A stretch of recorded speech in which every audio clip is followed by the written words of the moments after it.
Salut tout le monde, bienvenue sur l'Instit Online. Alors on démarre les vidéos CEB 2026, oui je sais, il était temps, mais c'est parti pour quelques conseils en vidéo.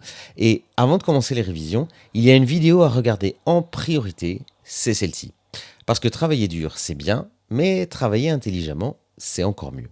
Alors aujourd'hui, je te donne les clés pour préparer ton CEB de façon efficace. Comment t'organiser, ce qu'il te faut comme matériel, et pourquoi le meilleur allié pour réussir, c'est le sommeil. C'est parti.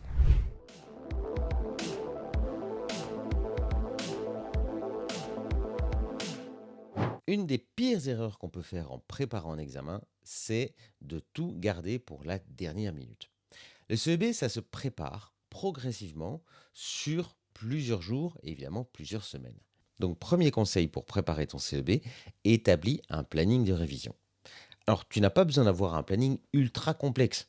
Simplement, chaque jour, tu revois une ou deux matières durant une durée raisonnable, 30 à 45 minutes de révision active valent mieux que 3 heures à fixer ses notes sans rien retenir du tout. Deuxième conseil, alterne les matières. Ne fais pas 3 jours de maths d'affilée, par exemple. En variant les matières, ton cerveau reste alerte et il mémorise mieux. Et puis, tu évites d'en avoir ras-le-bol. Troisième conseil, révise en sessions courtes avec des pauses. Pour ça, tu peux appliquer la technique Pomodoro. 25 minutes de travail concentré, puis 5 minutes de pause. Et après 4 sessions, tu fais une pause un peu plus longue de 15-20 minutes. Car ton cerveau absorbe bien mieux l'information quand c'est par petites doses. Quatrième conseil, revois les matières et puis teste-toi. Relire ses notes, c'est bien. Se tester, c'est encore mieux. Après avoir relu un chapitre, tu fermes ton livre ou ta farde et tu essayes de te rappeler les points essentiels. Ou tu fais des exercices. C'est vraiment comme ça que tu vas mieux mémoriser. Alors le matériel, ce qu'il te faut comme matériel, eh bien, tu n'as pas besoin d'avoir une tonne de matériel pour réviser efficacement. Voici l'essentiel. Un cahier de révision, tu peux en avoir un par matière, ou alors des fiches récapitulatives. Tu peux aussi les écrire à la main, parce qu'écrire à la main, ça aide le cerveau à mieux mémoriser. Tu dois avoir des stylos de couleurs différentes pour surligner et organiser tes notes. Tu peux avoir un minuteur ou une application pour minuter tes séries de révision.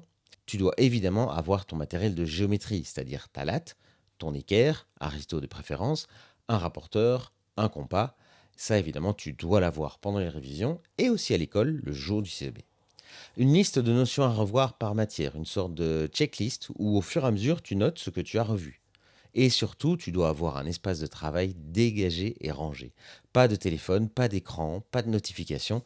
Tu as besoin de calme pour apprendre. Alors, je vais te donner une information que peut-être tout le monde ne sait pas. C'est la nuit que ton cerveau mémorise le mieux. Pendant que tu dors, ton cerveau trie, consolide et stocke les informations que tu as apprises durant la journée. Donc si tu ne dors pas assez, ce travail ne se fait pas et tu vas oublier plus facilement une grande partie de ce que tu as révisé. Donc les règles d'or du sommeil avant le CEB, tu dors 8 à 10 heures par nuit. Pour un enfant de 12 ans, c'est vraiment important. Va dormir à heure fixe. Ton cerveau aime bien tout ce qui est régulier, les bonnes habitudes. Évite les écrans au moins 1 heure avant de dormir, parce que la lumière émise par les écrans perturbe l'endormissement, en plus de maintenir ton cerveau en activité. La veille du CEB, ne révise pas tard le soir. Il vaut mieux une bonne nuit de sommeil qu'une heure de révision supplémentaire. Et le matin de l'examen, tu prends un bon petit déjeuner, parce que ton corps, et surtout ton cerveau, a besoin de carburant pour être le plus efficace possible. Donc retiens bien ces 3 piliers. Une méthode organisée, le bon matériel et un sommeil suffisant. Ce sont ces habitudes qui feront la différence le jour du CEB,